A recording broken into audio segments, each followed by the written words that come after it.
তিনি ছিলেন এমন এক নবী যার হাতে ছিল এই পৃথিবীর রাজত্ব। জিনারা ছিল তার হুকুমের দাস। পশু পাখির ভাষাও বুঝতেন তিনি, বাতাসও চলত তার আদেশে, আর জিন জাতি তার নির্দেশে পুনর্নির্মাণ করেছিল বাইতুল আকসা। এই গল্প সেই মহান বিশেষ নবীর, যিনি ছিলেন এই পৃথিবীর বাদশাহ, কিন্তু তার অন্তর ছিল নম্র ও আল্লাহর ভয়ে ভরা, যেখানে এক পিঁপড়ির ডাকে থেমে যায় রাজকীয় সেনাবাহিনী। এটি শুধু এক রাজত্বের কাহিনী নয়, বরং আল্লাহর প্রতি ভালোবাসা আর অনুগত্যের গল্প। প্রিয় দর্শক, আমরা এই ভিডিওতে বলতে যাচ্ছি নবী সুলাইমান আলাইহিস সালামের অলৌকিক জীবন কথা, যেখানে বাতাস, জিন, পশু পাখি সবই ছিল তার অধীনে, আর তিনি ছিলেন কেবল আল্লাহর অনুগত্যে। একদা দাউদ আলাইহিস সালামের ইন্তেকালের পর সমস্ত রাজ্য বিষণ্ণ হয়ে পড়ল, আর তখনই আল্লাহর নির্দেশে তার সিংহাসনে বসানো হলো হযরত সুলাইমান আলাইহিস সালামকে। এক রাতে হযরত সুলাইমান আলাইহিস সালাম আকাশের দিকে তাকিয়ে আল্লাহকে বললেন, হে আমার প্রতিপালক, আমাকে এমন এক রাজত্ব দিন যা আর কেউ কখনো পাবে না। ইয়া রব, আপনি আমাকে ক্ষমা করুন এবং আপনার পক্ষ থেকে বিশেষ অনুগ্রহ দিন। আল্লাহ তার দোয়া কবুল করলেন। তখন থেকে সুলাইমান আলাইহিস সালাম শুধুমাত্র মানুষের উপরই শাসন করতেন না, বাতাসও তার আদেশে চলত। একদিনই তিনি তার সৈন্যদল নিয়ে বহুদিনের পথ বাতাসের মাধ্যমে পাড়ি দিতে পারতেন। জিনেরা তার জন্য প্রাসাদ বানাতো, সাগরের গভীরে ডুব দিয়ে রত্ন আনত, এমনকি তিনি পশু পাখিদের ভাষাও বুঝতেন। এমনই একদিন হযরত সুলাইমান আলাইহিস সালাম আল্লাহর আদেশে তার বিশাল সেনাবাহিনী নিয়ে সফরে বের হলেন। সেই সেনাবাহিনীতে ছিল মানুষ, জিন, পশু পাখি। সেনাবাহিনী এমন এক বিশাল ছিল যে তাদের আগমনের শব্দে পাহাড় কেঁপে উঠত।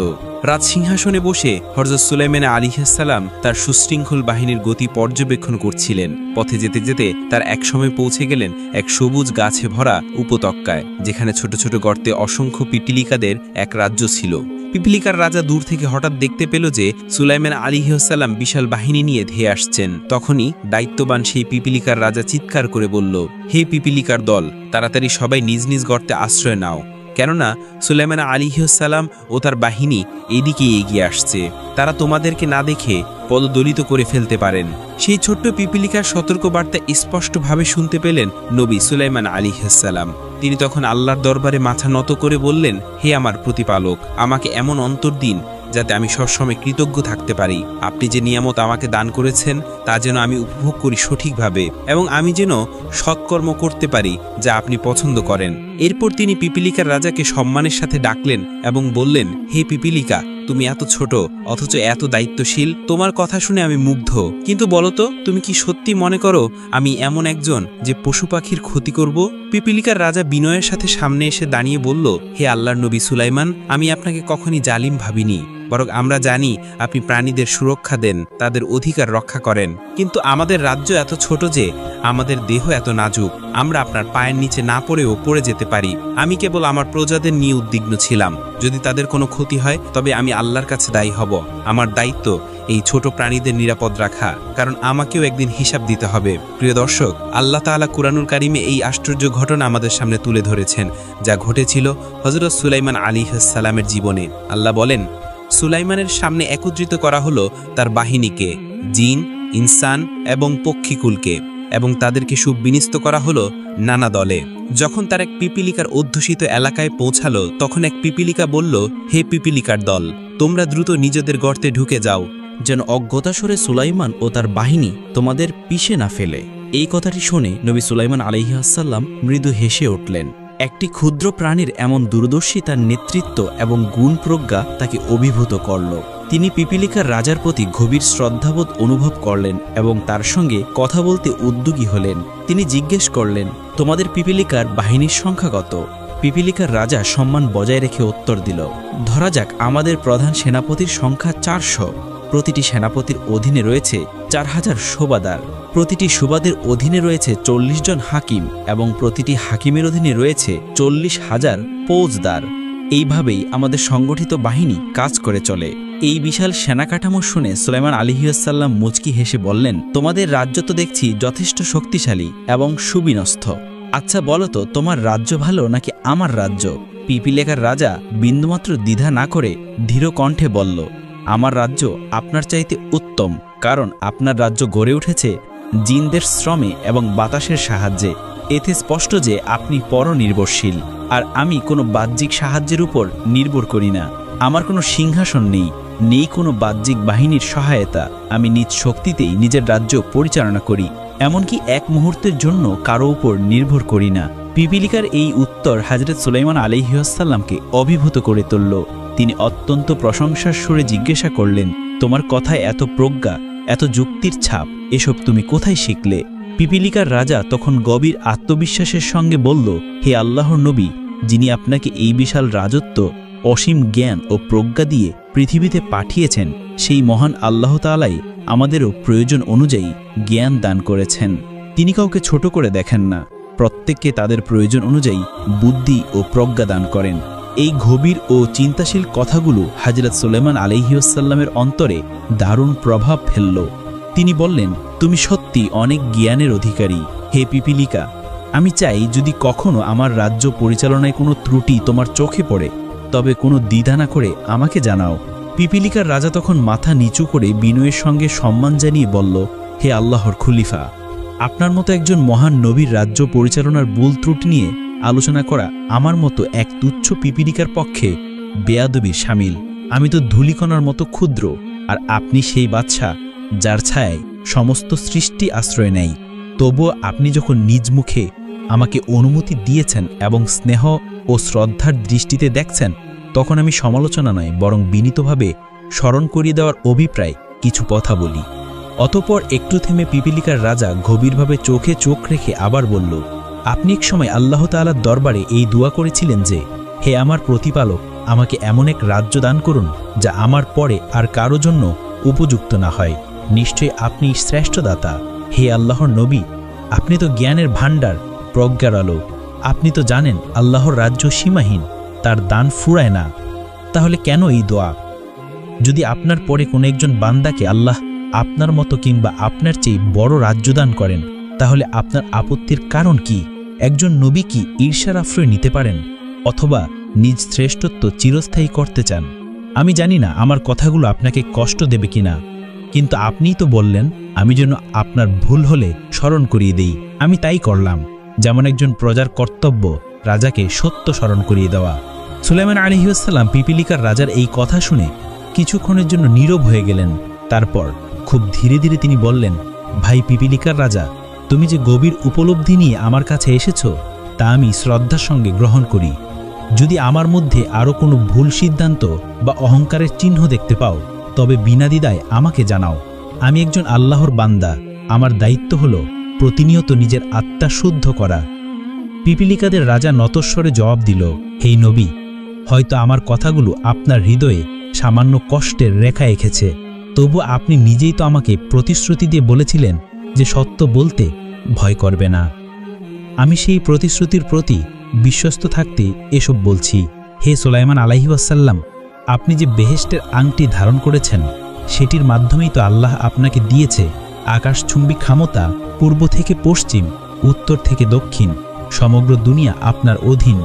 জিন, পরী, মানুষ, দানব, পাখি, প্রাণী, এমনকি আগুন ও বাতাস পর্যন্ত আপনার আদেশ মানে। এই সব কিছুই তো সেই আংটির মুহূর্তে সম্ভব হয়েছে। এই আংটি আপনার নয়, এটি এক পবিত্র আমানত যা আল্লাহ আপনাকে সাময়িক সময়ের জন্য দিয়েছেন। কিন্তু প্রশ্ন হল, হে নবী, আপনি কি এই অপার নিয়ামতের জন্য আল্লাহর দরবারে যথাযথ কৃতজ্ঞতা প্রকাশ করেছেন? আপনি তো জানেন, কৃতজ্ঞতা শুধু মুখের শব্দ নয়, বরং অন্তরের গভীর অনুভব এবং কাজের মাধ্যমে তা প্রকাশ পাওয়া। আরও একটি বিষয় স্মরণ করিয়ে দিতে চাই, হে নবী, আল্লাহ যখন বাতাসকে আপনার অধীন করে দিয়েছেন, তখন তা শুধু একটি অলৌকিক শক্তি নয়, তা ছিল এক শিক্ষা। বাতাস দেখা যায় না, ধরা যায় না, কোনো আকৃতিতে তাকে বাঁধা যায় না, তবুও তার উপস্থিতি আমাদের প্রতিটি মুহূর্তে অনুভূত হয়। এ বাতাস যেমন চুপিসারে আসে, তেমনি আবার এক ঝড়ের ঝাপটায় সব কিছু লণ্ডভণ্ড করে দিয়ে চলে যায়। এই বাতাসে আমাদের শেখায় পার্থিব্য সমস্ত শক্তি, রাজত্ব, গৌরব, দম্ভ সবই ক্ষণস্থায়ী। আজ আপনি শাসন করছেন, কাল মাটির নিচে শুয়ে থাকবেন। আজ আপনার গায়ে রাজকীয় পোশাক, কাল হয়তো শুধু এক সাদা কাফনের কাপড়ই আপনাকে ঢেকে রাখবে। বাতাসের মতো এই সমস্ত শক্তি চলে যাবে, মিলিয়ে যাবে, রয়ে যাবে শুধু সেই অনুভব, আপনি কেমন ছিলেন আর কি রেখে গেলেন। পিপিলিকা রাজার এই সমস্ত কথা শুনে হজরত সুলাইমান আলাইহিসসালাম স্তব্ধ হয়ে গেলেন। তিনি পিপিলিকা রাজার কথায় মর্মাহত হলেও রাগান্বিত হলেন না, বরং তিনি নীরবে মাথা নিচু করে মাটির দিকে তাকিয়ে নিজের পথে চলতে শুরু করলেন। ঠিক তখনই পিপিলিকা রাজা তার ক্ষুদ্র কণ্ঠে শ্রদ্ধার সাথে ডাক দিলেন, হে আল্লাহর খলিফা, আপনি আমার দরজায় এসে খালি মুখে ফিরে যাবেন তা কি মানা যায়? আপনি তো সেই মহান নবী যিনি ধনী দরিদ্র নির্বিশেষে সকলের জন্য দয়ার বাতিঘর। আপনার প্রস্থানে আমার দরিদ্র রাজ্যেও দয়ার ছায়া পড়ুক। হে আল্লাহর নবী, আপনি কিছু মুখে দিয়ে যান। এই বিনয় ও ভালোবাসাপূর্ণ বাক্য শুনে হযরত সুলাইমান আলাইহিসসালাম হতভম্ব হয়ে পড়লেন। তখন পিপিলিকা রাজা তার সনদের আদেশ দিল, মানুষের উপযোগী কিছু নাস্তা নিয়ে এসো। অতঃপর পিঁপড়েরা ক্ষুদ্র ক্ষুদ্র কিছু খাদ্য এনে পেশ করল। হযরত সুলাইমান আলাইহিসসালাম তা দেখে হালকা করে হেসে উঠলেন। এই হাসি ছিল ক্ষুদ্র প্রাণীর মহানুভবতায় অনুপ্রাণিত এক হাসি। পিপিলিকা রাজা বিনয়ের সাথে বলল, হুজুর, আপনি হাসছেন কেন? ক্ষুদ্র খাদ্যে যদি আল্লাহর বরকত থাকে তবে তা অগণিত প্রাণীর তৃপ্তির জন্য যথেষ্ট। তদুপরি বিশাল বড় খাদ্য ভাণ্ডারও এক বড় মাছের ক্ষুধা নিবারণে ব্যর্থ হতে পারে। সবই আল্লাহ তাআলার হাতে। আপনি বিসমিল্লাহ বলে মুখে দিন, নিশ্চয়ই তাতে বরকত হবে।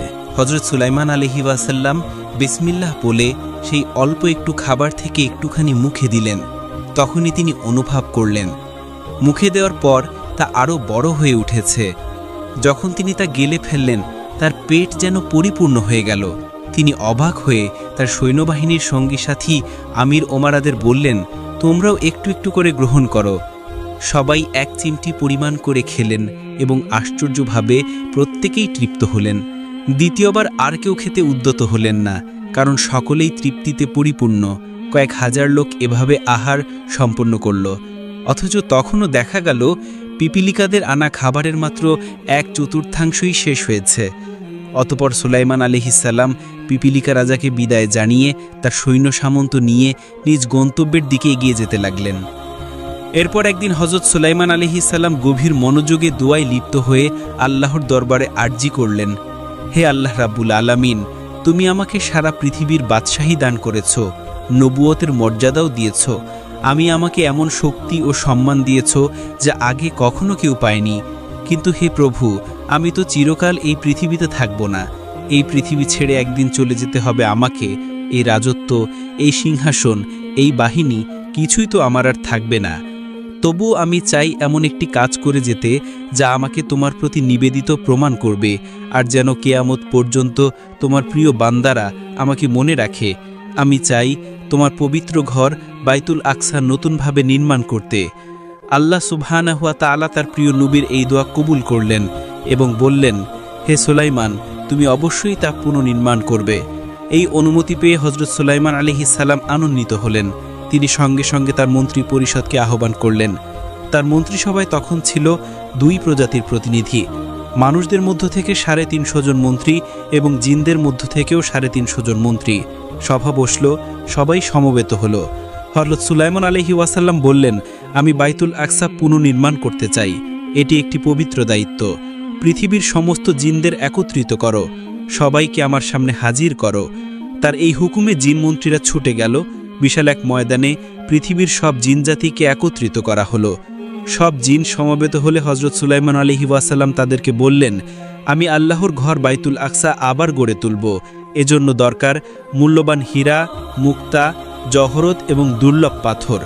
তোমরা সমুদ্রের অতল গহীন থেকে এসব সংগ্রহ করে আনো।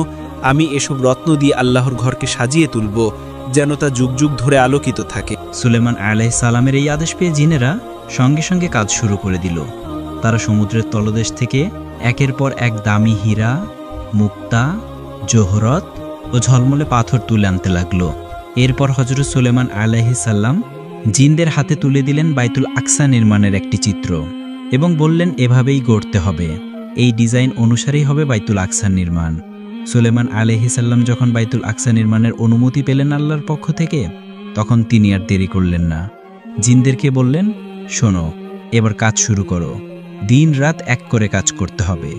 জিনেরা জানে এই নবীর সামনে ফাঁকিমার মানে মৃত্যুকে ডেকে আনা, তাই তারা দিনরাত কাজ করতে লাগলো।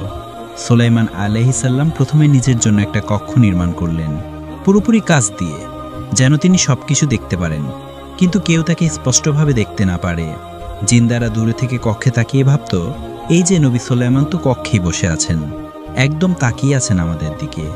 আর সেই ভয় তারা সারাক্ষণ কাজ করে দিত, কারণ তারা জানত সুলাইমান আলাইহিসসালাম এক মুহূর্তের জন্য কক্ষ থেকে বের হলেও তারা যদি বুঝে যায় তিনি নেই, তবে সঙ্গে সঙ্গে তারা কাজে ফাঁকি দেবে।